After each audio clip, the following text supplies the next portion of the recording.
ഫെബ്രുവരി 7 ശനിയാഴ്ച white house ഏകപക്ഷീയമായി പ്രഖ്യാപിച്ച ഇന്ത്യ-US വ്യാപാര കരാർ സംബന്ധിച്ച രൂപരേഖയെപ്പറ്റി വ്യാപകമായ അവ്യക്തതകൾ തുടരുമ്പോഴും അത് ഇന്ത്യൻ കാർഷിക മേഖലയ്ക്കും വ്യവസായത്തിനും സമ്പദ്ഘടനയ്ക്കും വൻ നേട്ടമാണെന്ന് വരുത്തി തീർക്കാനുള്ള ഉച്ചസ്ഥായിയിലുള്ള അവകാശവാദമാണ് പ്രധാനമന്ത്രിയും വാണിജ്യമന്ത്രിയും അടക്കം കേന്ദ്ര സർക്കാർ വൃത്തങ്ങൾ തുടർന്നു വരുന്നത്.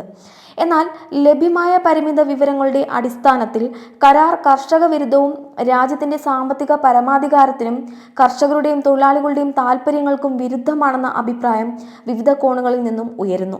രാജ്യത്തെ കർഷകരുടെ പ്രബല സംഘടനയായ സംയുക്ത കിസാൻ മോർച്ച കരാറിനെ നിശിതമായി അപലപിക്കുകയും രാജ്യവ്യാപക പ്രക്ഷോഭത്തിന് ആഹ്വാനം നൽകുകയും ചെയ്തിട്ടുണ്ട്.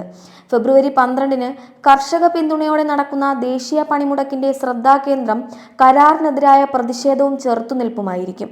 ഇടതുപക്ഷ പാർട്ടികളടക്കം രാജ്യത്തെ പ്രതിപക്ഷമൊന്നാകെ കരാർ സാമ്രാജ്യത്വ സാമ്പത്തിക താൽപ്പര്യങ്ങൾക്കു മുന്നിൽ നരേന്ദ്രമോദി സർക്കാരിന്റെ കീഴടങ്ങലാണെന്ന് വിലയിരുത്തിയിട്ടുണ്ട്. കരാറിന്റെ മുഖ്യ നേട്ടങ്ങളായി മോദി സർക്കാർ ഉയർത്തിക്കാട്ടുന്ന ഘടകങ്ങൾ ഓരോന്നും രാജ്യത്തിന്റെ സാമ്പത്തിക താൽപ്പര്യങ്ങൾക്കും കർഷകരും തൊഴിലാളികളും അടങ്ങുന്ന വിശാല ജനവിഭാഗങ്ങളുടെ താൽപ്പര്യത്തിനും വിരുദ്ധവുമാണെന്ന് ചൂണ്ടിക്കാട്ടാൻ പ്രമുഖ വ്യാപാര സാമ്പത്തിക വിദഗ്ധർ മടി കൂടാതെ മുന്നോട്ട് വന്നിട്ടുണ്ട്. ലഭ്യമായ കരാർ വ്യവസ്ഥകൾ ഓരോന്നും ഏകപക്ഷീയമായി US അനുകൂലവും ഇന്ത്യയുടെ വാണിജ്യ തന്ത്രങ്ങൾക്ക് ദൂരവ്യാപക പ്രത്യാഘാതങ്ങൾ സൃഷ്ടിക്കുന്നവയുമാണെന്ന് അവർ വിലയിരുത്തുന്നു. ഇന്ത്യൻ ഇറക്കുമതിക്ക് US ചുമത്തിപ്പോന്ന 25% പിഴത്തീരുവ പിൻവലിക്കുകയും അവശേഷിച്ച 25% തീരുവ 18% കുറയ്ക്കുകയും ചെയ്തത് വലിയ നേട്ടമെന്നാണ് ഭരണകൂട അവകാശവാദം. ഇത് തികച്ചും വസ്തുതാവിരുദ്ധവും ജനങ്ങളെ ബോധപൂർവം തെറ്റിദ്ധരിപ്പിക്കാനുള്ള ശ്രമത്തിന്റെ ഭാഗവുമാണ്.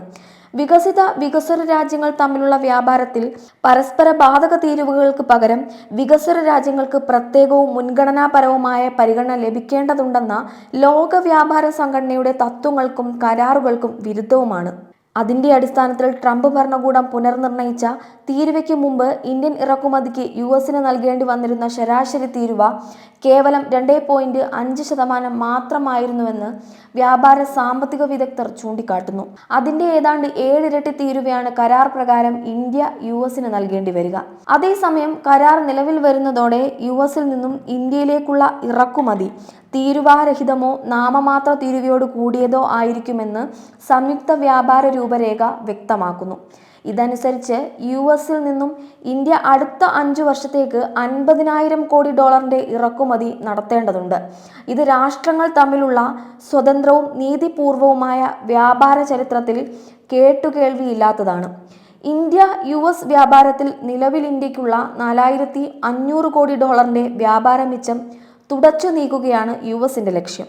അത് ഇന്ത്യയുടെ വിദേശ വിനിമയ ശേഖരത്തിൽ വലിയ ചോർച്ചയ്ക്ക് ഇടവരുത്തുമെന്നതു മാത്രമല്ല, ഇന്ത്യൻ ഭരണാധികാരികളുടെ എല്ലാ അവകാശവാദങ്ങൾക്കുമപ്പുറം ഗണ്യമായ അന്തരം നിലനിൽക്കുന്ന 2 സമ്പദ്ഘടനകൾ തമ്മിലുള്ള വിടവ് അപകടകരമാം വിധം വർദ്ധിപ്പിക്കുകയും ചെയ്യും. ഇന്ത്യയുടെ കാർഷികോൽപ്പന്നങ്ങൾ, സമുദ്രോൽപ്പന്നങ്ങൾ, ഔഷധങ്ങൾ, വിവിധ തരം വ്യാവസായിക ഉൽപ്പന്നങ്ങൾ എന്നിവയ്ക്ക് കരാർ US വിപണിയുടെ വാതായനങ്ങൾ മലർക്കെ തുറന്നുതരുമെന്നാണ് കേന്ദ്ര സർക്കാരിന്റെ മറ്റൊരു അവകാശവാദം. കേവലം ഒരു കരാർ കൊണ്ട് നിയന്ത്രിക്കപ്പെടുന്നതല്ല US, യൂറോപ്പ് ഉൾപ്പെടെയുള്ള വികസിത രാഷ്ട്ര വിപണികൾ.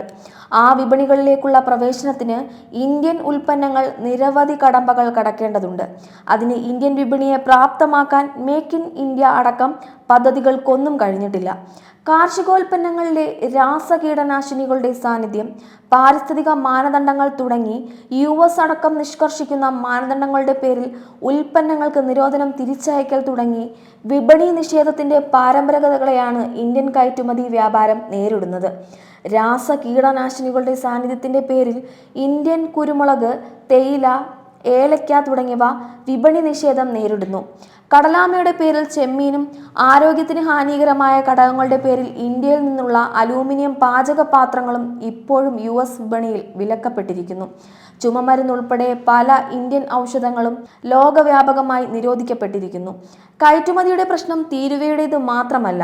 ഇന്ത്യ US വ്യാപാര കരാർ അടക്കം ഉയർത്തുന്ന പ്രശ്നങ്ങളും കേവലം തീരുവയുടേത് മാത്രമല്ല, മറിച്ച് രാജ്യത്തിന്റെ സാമ്പത്തികവും രാഷ്ട്രീയവുമായ പരമാധികാരത്തിൻ്റെതും ജനതയുടെ ആത്മാഭിമാനത്തിൻ്റെയും പ്രശ്നങ്ങളാണ്. അതാണ് വെല്ലുവിളിക്കപ്പെടുന്നത്. അതാണ് മോഡി ഭരണകൂടം ട്രംപ് അടക്കം പ്രതിദാനം ചെയ്യുന്ന സാമ്രാജ്യത്വ സാമ്പത്തിക ശക്തികൾക്ക് മുന്നിൽ അടിയറ വയ്ക്കുന്നത്.